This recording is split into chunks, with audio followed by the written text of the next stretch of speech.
Hey there, friends. Welcome to another round of story time. Good to be with you today. I have two wonderful stories for you. One, But No Elephants by Jerry Smath, and If You Give a Moose a Muffin by Laura Numeroff. Both great books for reading and sharing with children. A lot of the books that I've encountered, I just kind of stumbled upon in thrift stores or yard sales, and the books here by Laura Numeroff, there's a whole series of these. There's about 6 or 7 of these books. If you give a dog a donut, if you give a pig a pancake, if you give a mouse a cookie, and on they go. So there's lots of those that you can find in lots of places. This one is probably more obscure, and I just, like I said, stumbled upon it in thrifting and the like. So, all right, well, let us begin with our story time. But No Elephants by Jerry Smath. Grandma Tildy lived all alone. She worked hard every day. She had no time to play. One day a man came to her house. He was selling pets. "Would you like to buy a canary bird?" asked the man. "Very well," said Grandma Tildy, "but no elephants."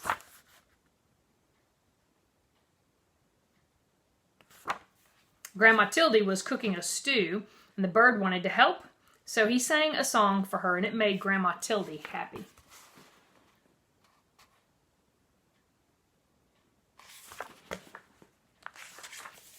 That night they sat down to eat the stew together, and it tasted better than ever before.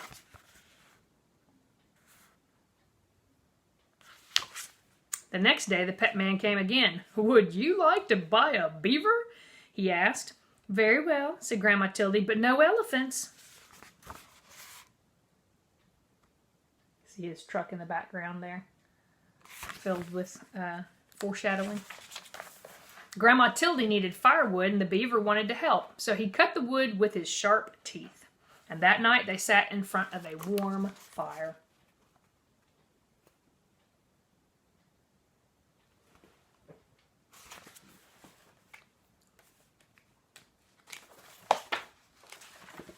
Grandma Tildy went shopping, and she met the pet man again. "Would you like to buy a turtle?" he asked. "Very well," she said, "but no elephants." Grandma Tildy was tired, and the turtle wanted to help, so he carried her home on his back.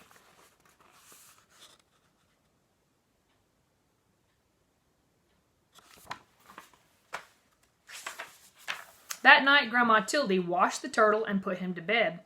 The next day it rained hard, and the roof started to leak. Then someone knocked on the door. It was you-know-who.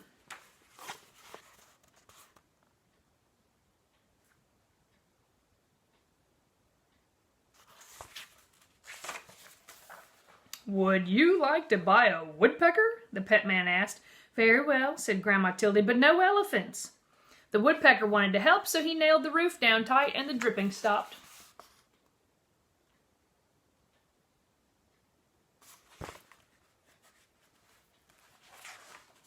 That night, they all danced together in the warm, dry house.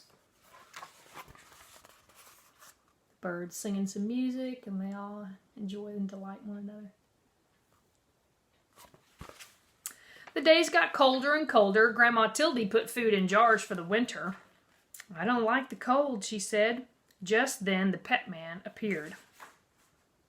"Would you like to buy an elephant?" he asked. "He's the only animal left, and I must leave before it snows." "No, no elephants!" shouted Grandma, and she went back to her work. The pet man left.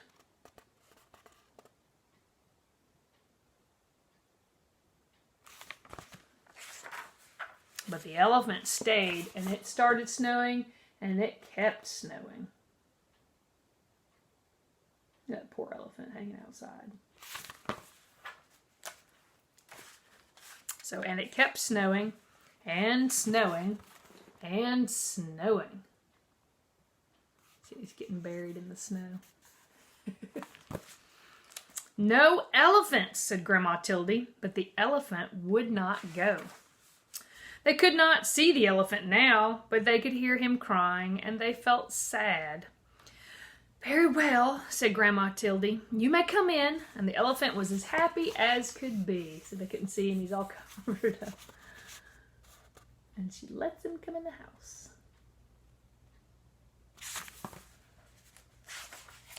But the elephant had a problem. He could not get through the door. So they all helped to push him inside.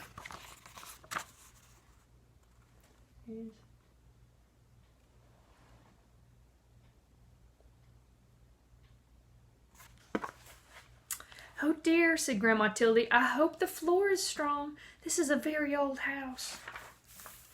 Outside, the snow kept falling, but inside the house it was cozy and warm, and everyone hoped winter would go away and spring would come soon. That night, there was a terrible crash.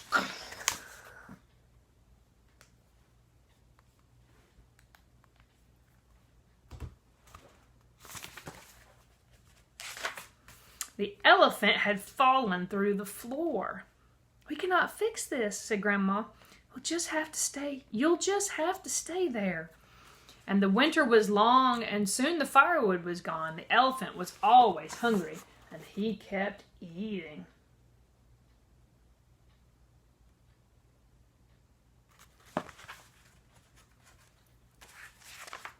And eating, and eating.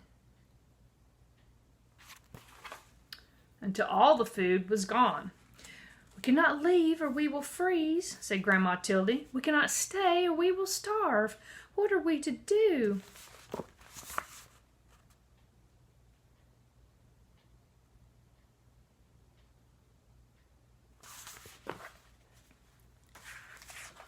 The elephant felt sorry. Then he thought of a way to help.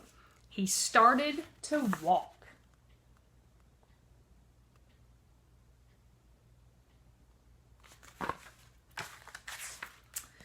He walked and walked and walked and walked.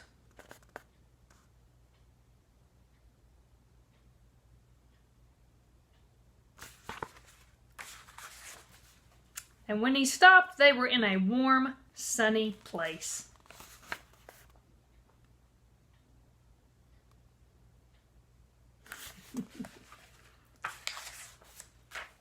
And that is where Grandma Tildy and her friends are today. And the sign says, Welcome, Elephants.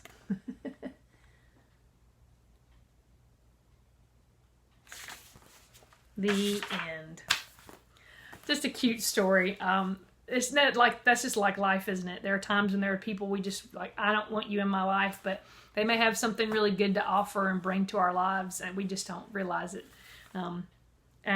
Anyway, Grandma Tildy learns to love elephants too.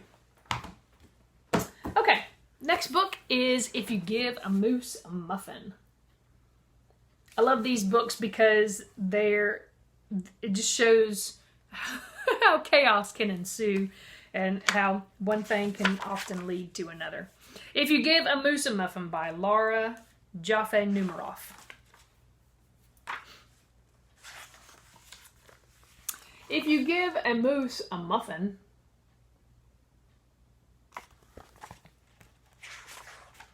he'll want jam to go with it. So you'll bring out some of your mother's homemade blackberry jam.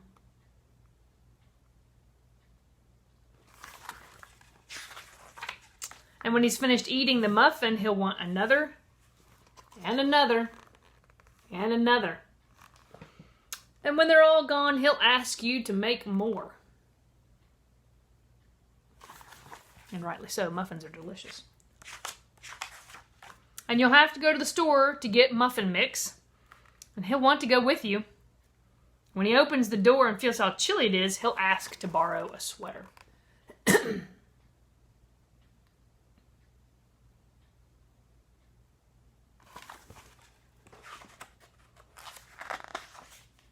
And when he puts the sweater on, he'll notice one of the buttons is loose, and he'll ask for a needle and thread.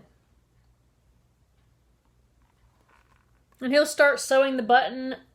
He'll start sewing, and the button will remind him of the puppets his grandmother used to make.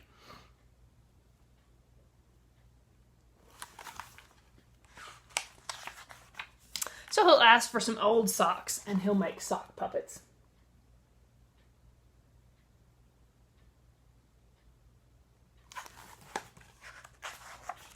And when they're done, he'll want to put on a puppet show. He'll need some cardboard and paints.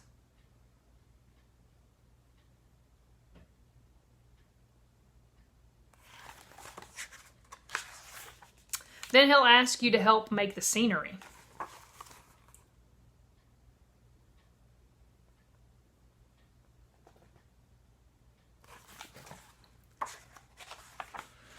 And when the scenery is finished, he'll get behind the couch, but his antlers will stick out. So he'll ask for something to cover them up. And you'll bring him a sheet from your bed. See him here with his antlers sticking out.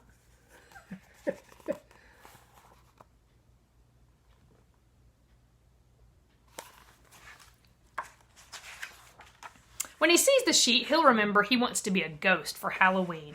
And he'll try it on and shout, "Boo!"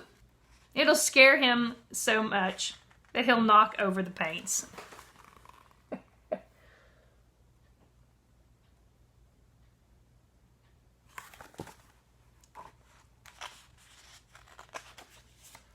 So he'll use the sheet to clean up the mess, and then he'll ask for some soap to wash it out. He'll probably want to hang the sheet up to dry.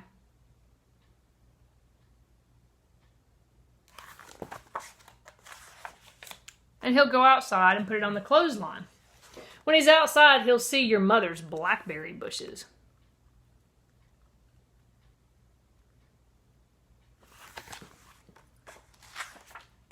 Seeing the blackberries will remind him of her jam, and he'll probably ask you for some.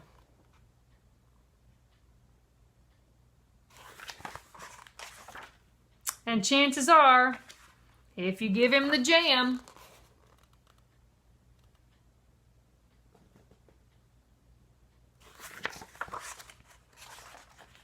he'll want a muffin to go with it.